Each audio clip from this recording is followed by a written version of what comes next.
Yemen और Israel के बीच लगातार लड़ाई जारी है और कल हिजबुल्लाह का एक मिसाइल नेतन्याहू के घर के पास तक पहुंचने की खबर है। उधर यूरोपीय यूनियन के जो प्रेसिडेंट हैं जोसेफ बोरेल, उन्होंने एक बार फिर कहा है कि इजराइल लगातार युद्ध अपराध कर रहा है। लड़ाई लगातार चल रही है और आज जब मैं आपसे बात कर रहा हूं तो हिजबुल्लाह ने अभी अपडेट किया है कि उसने कई और मरकावा टैंक गिराए हैं। ट्रंप और बाइडेन के बेहद जरूरी बयान आए हैं, इंपॉर्टेंट बयान आए हैं। साथ में सीरिया पहुंचे हैं ईरान के विदेश मंत्री। यह बड़ी खबर है क्योंकि पहले वो लेबनान गए थे, लेबनान से सीरिया गए थे। दोनों जगहों पर लगातार इजराइल बमबारी कर रहा है, उसके बावजूद इन दोनों जगहों पर वो पहुंचे हैं। और कुछ ऐसे ईमेल सामने आए हैं, गार्जियन ने खबर दी है, जिससे यह पता चलता है कि इजराइल के जो युद्ध अपराध हैं और जेनोसाइड है, इसके बारे में अमेरिका को सब कुछ पता था। इसके बावजूद यूएन और दूसरी जगहों पर वो लगातार इजराइल को सपोर्ट करता रहा है। ये और इससे जुड़ी और सारी खबरें लेकर हाजिर हूं, देखते रहिए पूरा वीडियो। इजराइल के प्रधानमंत्री जो है नेतन्याहू, उनके घर पर पहुंच गई है मिसाइल। इशारा तो आप डायरेक्ट समझ ही रहे हैं कि इस्लामी मुल्क फलस्तीन पर अब ज्यादा अत्याचार होने नहीं देंगे। हाल ही में आपको मालूम होगा कि इजराइल का भारी नुकसान हुआ था लेबनान में, और होना भी चाहिए। अगर इजरायली कोई अच्छा काम करें तो हम शाबाशी भी देंगे, पर वो उन्हीं को परेशान कर रहे हैं जिन्होंने मुश्किल वक्त में, तड़पन में इजरायलियों को पनाह दी। जब पूरी दुनिया में से कोई भी अग्री नहीं कर रहा था उन्हें पनाह देने के लिए, तब उनका साथ दिया। तो इसे गद्दारी नहीं तो और क्या कहेंगे, अब तो आतंकवाद पर ही उतर आए हैं। हे हाय हेलो नमस्ते जी, सत श्री अकाल, अस्सलामु अलैकुम। मैं निधि शर्मा इंडिया से, और अशोक कुमार पांडे जी एक बड़े ही वरिष्ठ पत्रकार हैं और एक अच्छे इंसान हैं। अच्छी खबरों के साथ सामने आते हैं, सच्ची खबरों के साथ सामने आते हैं, जो गोदी एंकर्स कभी नहीं कर सकते। इनके जैसे अच्छे जर्नलिस्ट्स को यूट्यूब पर एक इंडिपेंडेंटली काम करना पड़ रहा है, क्योंकि जॉब्स इन्हें बड़े न्यूज चैनल्स में मिल ही नहीं सकती, और जो जॉब्स पर थे भी उन्हें धक्के मार करके निकाल दिया गया, क्योंकि एक पत्रकार सच्चाई दिखाना पसंद करता है, और जो दलाली करना पसंद करते थे वो बैठे हैं न्यूज चैनल्स पर। ऐसा लगता है कि राज कर रहे हैं, पर वो राज नहीं है। उसे तो बड़ी दुखद परिस्थिति का मैं नाम दूंगी। लालच में अंधे हो गए हैं वो लोग। But thank God we have journalists like him alive in this country. More power to him. और टाइटल के अंदर एक बड़ा सवाल ये भी मेंशन कर रखा है कि क्यों सीरिया पहुंचे ईरान के विदेश मंत्री, जिसका जवाब वीडियो देखने के साथ साथ ही हमें मिल जाएगा। एंड बिफोर स्टार्टिंग मैं क्लियर कर देना चाहती हूँ कि हम फलस्तीनी जो मासूम हैं उनके साथ हमेशा से खड़े रहे हैं, उनके सपोर्ट में। वो किबलाए अव्वल हैं, उनकी कोई गलती नहीं है, वो तो बेचारे दयालु थे। आतंक तो इजराइल मचा रहा है, साफ तौर पर सबको मालूम है ये बात, तो उसके तो खिलाफ ही खड़ा होना पड़ेगा ना। अब इजराइल का जो समर्थन करे वो रवानगी ले सकता है इस वीडियो से, हमें कोई अफसोस नहीं होगा। Free Palestine. नमस्कार, मैं अशोक कुमार पांडे और स्वागत है आपका टीसीएच पर। हाजिर हूं इजराइल, फलस्तीन, लेबनान, मिडिल ईस्ट और इसके बहाने सारी दुनिया की खबरें लेकर। कल एक मजेदार खबर, मजेदार तो क्या कहिएगा, लेकिन हाँ एक ऐसी खबर आई थी जो खबर मेरी उस बात की पुष्टि करती है, मेरी उस बात को सही साबित करती है जो मैं पहले दिन से कह रहा हूं कि जमीनी लड़ाई में हिजबुल्लाह का मुकाबला करना इजराइल के लिए बेहद मुश्किल काम है। और यह मैं कह रहा हूं 2006 के एक्सपीरियंस से, जब वहां पर इजराइल को काफी नुकसान हुआ था, और अभी जो कुछ हो रहा है वो तो आप देख ही रहे हैं। असल में इजराइल के एक कमांडर, आर्मी कमांडर का बयान आया है जिसमें उसने कहा है कि हिजबुल्लाह हमारे लिए उस भंवर की तरह है, वोटेक्स वर्ड यूज किया है, उस भंवर की तरह है जिसमें हम लगातार फंसते जा रहे हैं। असल में हुआ क्या है कि जब से यह लड़ाई शुरू हुई है तब से हेलीकॉप्टर्स जा रहे हैं, बेरूत के अंदर लोगों को मार रहे हैं, मकान गिरा रहे हैं, आम जो शहरी हैं उनको मार रहे हैं। ये तो आप सब लोग जानते हैं, और यही वो चीजें हैं जिनको हमारा जो लोकल मीडिया है, गोदी मीडिया है, हालांकि वहां भी अब खबरें बदलने लगी हैं, लेकिन गोदी मीडिया खास तौर पे इसी चीज को दिखा रहा है कि कैसे इजराइल जाकर बेरूत के अंदर हेलीकॉप्टर से लोगों को मार रहा है।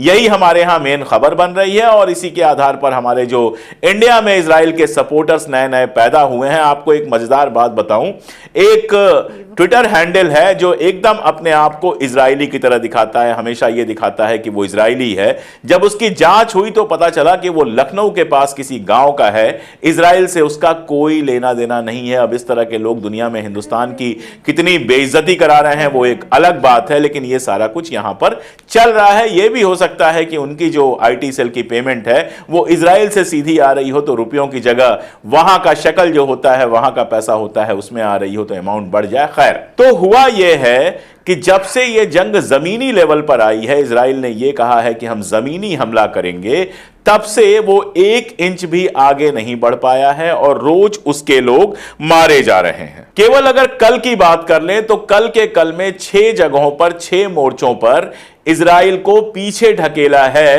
हिजबुल्लाह ने। एक तो वो एम्बुश लगा रहा है और एम्बुश में ये लोग फंस रहे हैं और उसमें काफी लोग मारे जा रहे हैं। खबरें बाहर कम आती हैं, इजराइल के लोगों के मारे जाने की खबरें बाहर कम आती हैं। इसका एक एग्जाम्पल आपको दे देता हूं। क्या हुआ, कल इराकी मिलिशिया ने गोलन हाइट्स में जो आर्मी बेस है इनका, इसके ऊपर मिसाइल अपनी दागी, और जब मिसाइल दागी तो वो उस जगह पर पड़ी जहां पर इजराइल के सैनिक आराम कर रहे थे। अब इजराइल के जो अखबार हैं या वेबसाइट हैं उन पर जो खबर है वो ये है कि 2 लोग मारे गए हैं और बाकी 22 लोग घायल हुए हैं। जेरूसलम पोस्ट ने तो लिख दिया कि माइनर रूप से घायल हुए हैं, कोई खास बात नहीं है। लेकिन क्रेडल न्यूज ये बता रहा है कि वहां कम से कम 24 सैनिक मारे गए हैं। अब एग्जैक्ट नंबर क्या है ये हमें कभी पता नहीं चलेगा।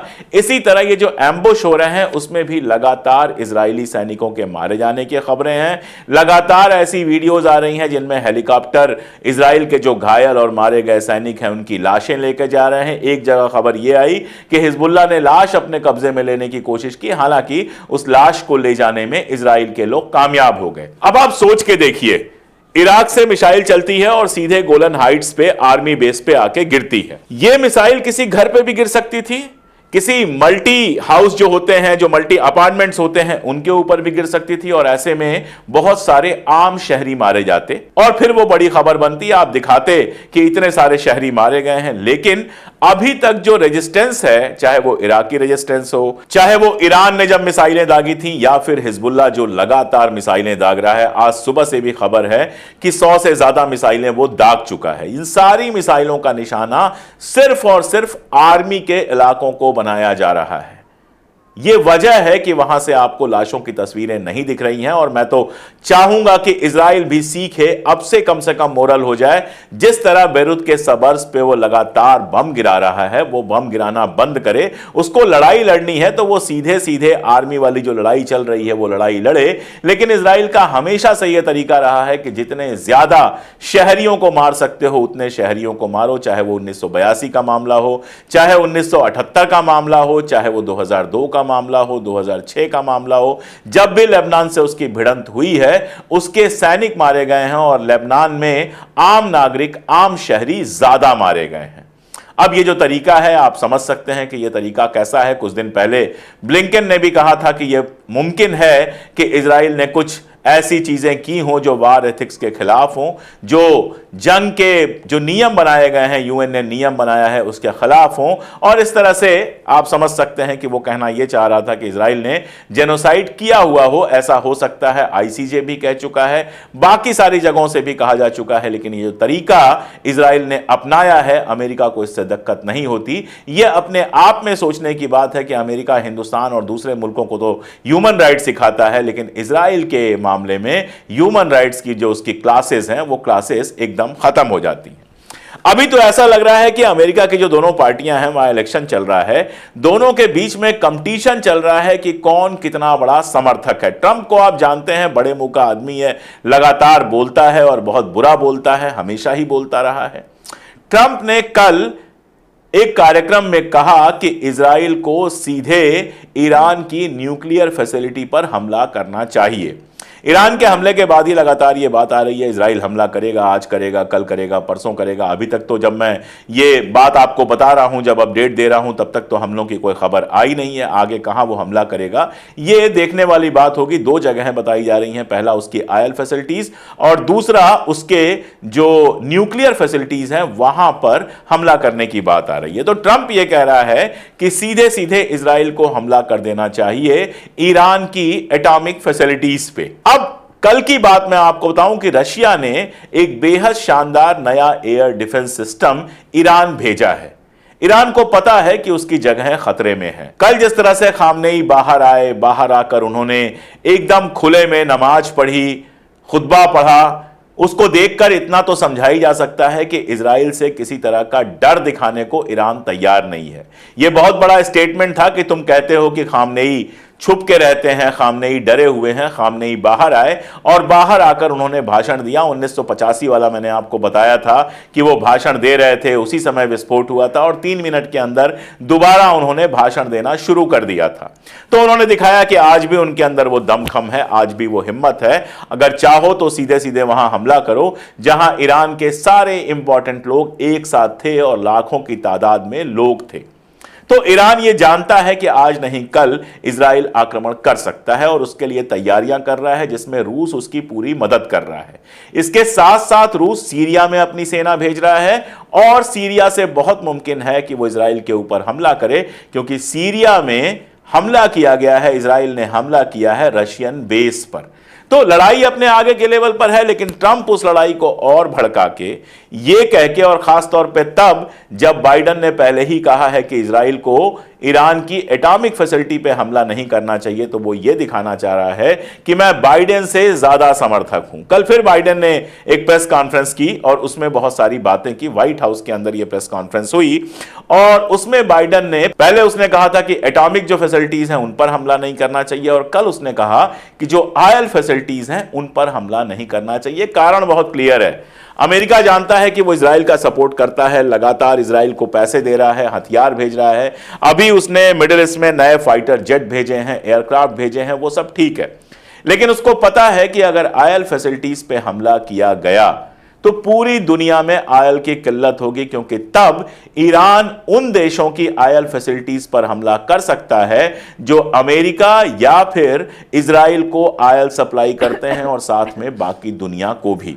जैसे अगर इराक की बात करें, जहां इराकी मिलिशिया लगातार मजबूत होता जा रहा है, तो इराक के सारे ऑयल पे कंट्रोल किसका है? अमेरिका का कंट्रोल है। इराक का जितना ऑयल बिकता है वो अमेरिका के थ्रू बिकता है।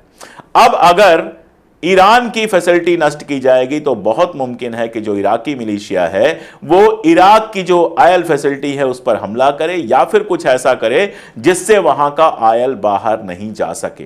हूथी यही काम कर सकता है सऊदी अरबिया के साथ, और पूरे मिडिल ईस्ट से ऑयल की जो सप्लाई है, तेल की सप्लाई, वो बंद हो सकती है।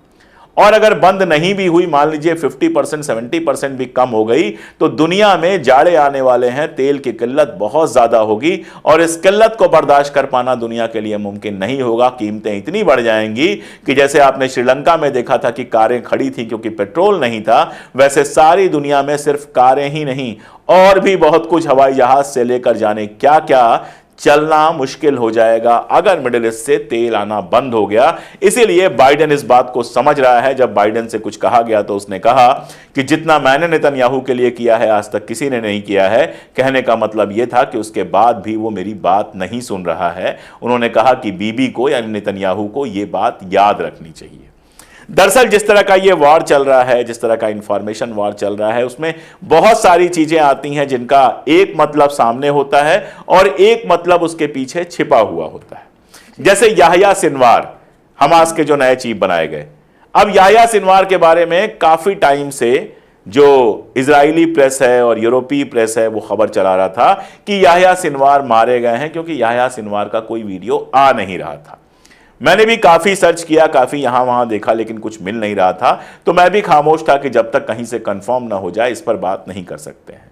लेकिन अब वहां के ही अखबारों में, अमेरिका के अखबारों में याह्या सिनवार की खबरें आ रही हैं। न्यूयॉर्क टाइम्स में खबर आई, वॉशिंगटन पोस्ट में खबर आई, खबरें आ रही हैं जिसमें यह बताया जा रहा है कि याह्या सिनवार अब समझौते के लिए तैयार नहीं है और वो लंबी लड़ाई में जाना चाहता है। उसके नीचे एक छोटी सी लाइन यह है कि बेंजामिन नेतन्याहू भी समझौते के लिए तैयार नहीं है। अब गोदी मीडिया ऐसे ही काम करता है। पहली बात तो यह साबित हो गई कि याह्या सिनवार मारा नहीं गया है, वो जिंदा है और एक्टिव है। दूसरी बात यह कि जो समझौते की बात चल रही है, 2 जुलाई को मैंने पहले भी कई बार बताया है, ट्विटर पर भी लिखा था और जगहों पर भी लिखा था कि जुलाई में बिल्कुल क्लियर हो गया था कि समझौता होगा। और जो इजराइल की तरफ से बात करने वाले थे वो भी, और जो हमास के साथ बात करने वाले थे वो भी समझौते के लिए तैयार थे।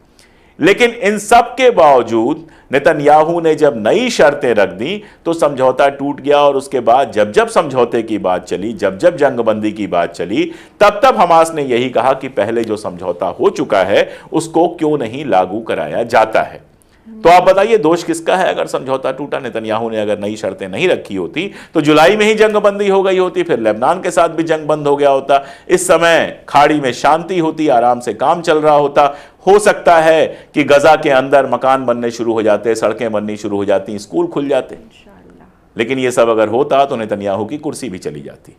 तो अमेरिकन प्रेस यह बताने को तैयार नहीं है कि समझौता तोड़ा किसने। वो याह्या सिनवार और हमास के ऊपर ये डाल रहा है कि वो अब समझौता नहीं करना चाहते हैं। जब पता चल गया कि कहीं भी समझौते की कोई उम्मीद नहीं है तो जाहिर है वो जंग की तैयारी करेंगे। नसरुल्लाह से जो गलती हुई, जिस तरह से उनको धोखा दिया गया, कहा गया कि हम समझौता करने वाले हैं, उन्होंने इसको मान लिया, इसको सही माना, और उसके बाद उनको मार दिया गया, वो गलती कम से कम याह्या सिनवार नहीं करना चाहेंगे। ऐसे ही कल से खबर चल रही है कि जो नए चीफ मनोनीत हुए थे, अभी बने तो नहीं है हिजबुल्लाह के, उनको मार दिया गया। अभी तक जो खबर है उसमें यह है कि आईडीएफ ना ही कंफर्म कर रहा है और ना डिनाई कर रहा है, यानी कहीं से कंफर्मेशन नहीं आई है, ना हिजबुल्लाह की तरफ से और ना इजराइल की तरफ से। तब बताइए कि कैसे मान लिया जाए कि सैफुद्दीन साहब जो हैं वो मार दिए गए हैं।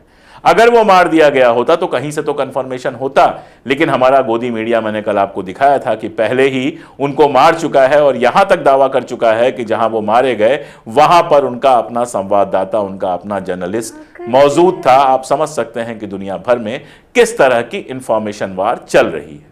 लेबनान में जो कुल मिला जुलाकर इजराइल कर रहा है वो ये कर रहा है कि वहां की जो सिविल फैसिलिटीज हैं, सिविक फैसिलिटीज हैं, उनके ऊपर हमला कर रहा है। उसने वहां पर मेडिक्स जो हैं, डॉक्टर्स और बाकी उनकी मदद करने वाले, उनकी एक गाड़ी पर मिसाइल फेंकी और बड़ी संख्या में उनको मार दिया। हॉस्पिटल के ऊपर उसने फेंका, कहा वही कि हॉस्पिटल के अंदर हिजबुल्लाह और हमास के लोग छुपे हुए हैं। मैं आपको बताऊं कि 99 डॉक्टर्स यूएस के गए थे गजा में वहां पर लोगों की मदद करने, और लौटकर उन्होंने कहा कि हमने जिन हॉस्पिटलों में काम किया उनमें कहीं हमको कोई आतंकवादी कार्रवाई होती हुई नहीं दिखी। ये एक बहाना है जिस बहाने से इजराइल लगातार हॉस्पिटलों को नष्ट करता है। ये काम वो वहां भी कर रहा है। इसके साथ ही साथ वो इंटरनेशनल प्रेशर बनाने की कोशिश कर रहा है। वहां पर बहुत लंबे समय से यूएन की पीस कीपिंग फोर्स है, उसने कहा था कि यूएन अपनी पीस कीपिंग फोर्स या तो वहां से हटा ले या रेलोकेट कर ले। उसने पहले ही लेबनान और सीरिया के बीच की जो सड़क थी वो तोड़ दी है ताकि लेबनान से लोग सीरिया ना जा सके।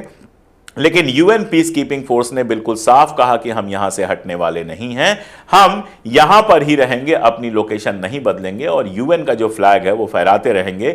यूएन के लिए कितनी इज्जत है नेतन्याहू की, आप इसी बात से समझ सकते हैं कि यूएन के जो चीफ हैं, सेक्रेटरी जनरल हैं, उनको उसने पर्सोना नॉन ग्रेटा घोषित किया हुआ है, यानी वो चाहें तो भी इजराइल में नहीं आ सकते हैं, और अगर वो इजराइल में आते हैं तो उनको गिरफ्तार किया जा सकता है। ये वो इज्जत है जो नेतन्याहू के मन में इंटरनेशनल संस्थाओं और यूएन के लिए है। तो ना इंटरनेशनल संस्थाओं के लिए कोई इज्जत है, ना ह्यूमन राइट्स के लिए कोई इज्जत है।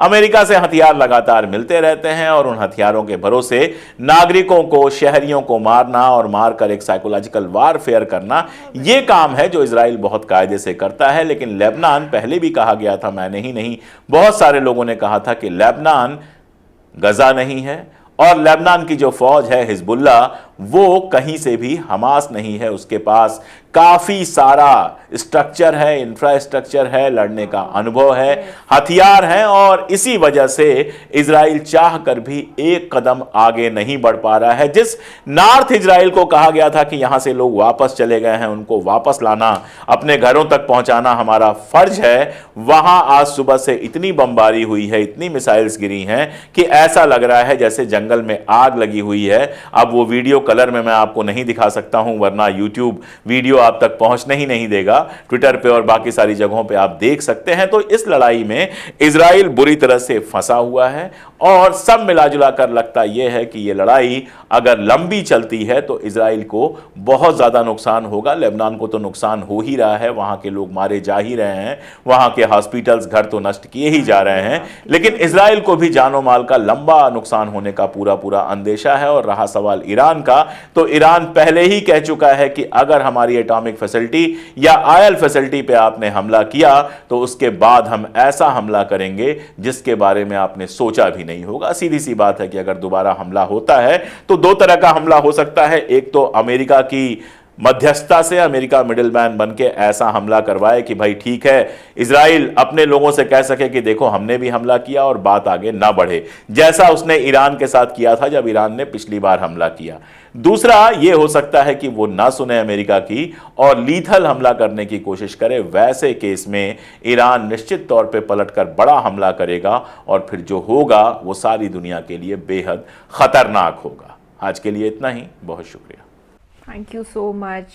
इतना कितना लालच बढ़ जाता है पावर को एक्वायर करने के लिए कि मासूम इंसानों को मारना पड़े, चाहे लेबनान के मासूम हो या हमास के मासूम हो या इजराइल के मासूम हो, कोई भी इनोसेंट क्यों मारा जाए बेगुनाह। और ये सच बात है कि अगर ये लड़ाइयाँ यहाँ रुकी नहीं तो हमारे घर तक भी पहुंचेंगी एक दिन। पूरी दुनिया पर इसका असर हो रहा है एंड इट्स हार्ट ब्रेकिंग। इसमें गलती की जड़ पता है कौन है? इजराइल के आतंकी, लिटरली आतंकी। न्यूज़ सुनते वक्त मेरी आंखों में आंसू बार बार भर रहे थे क्योंकि मुझे पैलेस्टीनियंस के वो वीडियोस याद आ रहे थे जो मैंने पहले देखे थे, जहाँ कोई मलबे में दबा हुआ है, कोई बेटी मर गई है, उसकी माँ रो रही है, चिल्लाते हुए हॉस्पिटल में जा रही है कि मेरी बच्ची को क्या हुआ, और बच्ची रही नहीं है इस दुनिया में। छोटे छोटे बच्चे जब खेलने कूदने की उम्र है उनकी, उस समय वो बड़े हो गए हैं। एक एडल्ट में भी जितनी मैच्योरिटी नहीं होती है ना कई मर्तबा, उतनी मैच्योरिटी वहाँ के बच्चों में आपको देखने मिलेगी क्योंकि उनकी हालात ने उनको बड़ा बना दिया। आई रियली होप कि ये जो सिचुएशन है ये जल्द ही सुधर जाए, इजराइल ऐसे हमले करना बंद कर दे, मासूमों को बेमौत मारना बंद कर दे, और दुआओं में इन बेगुनाह मासूमों को हमेशा याद रखा करेंगे हम। अल्लाह ताला करें कि वहाँ पर कोई डिस्ट्रक्शन ना हो। आमीन। आप भी कह दीजिए सुम आमीन। फिलहाल के लिए मैं आपसे लेती हूँ इजाज़त। ख्याल रखिएगा अपना, खुश रहिएगा, किसी की खुशी की वजह बनिएगा, दुआ करते रहिएगा। राम राम, दुआ सलाम, जय हिंद।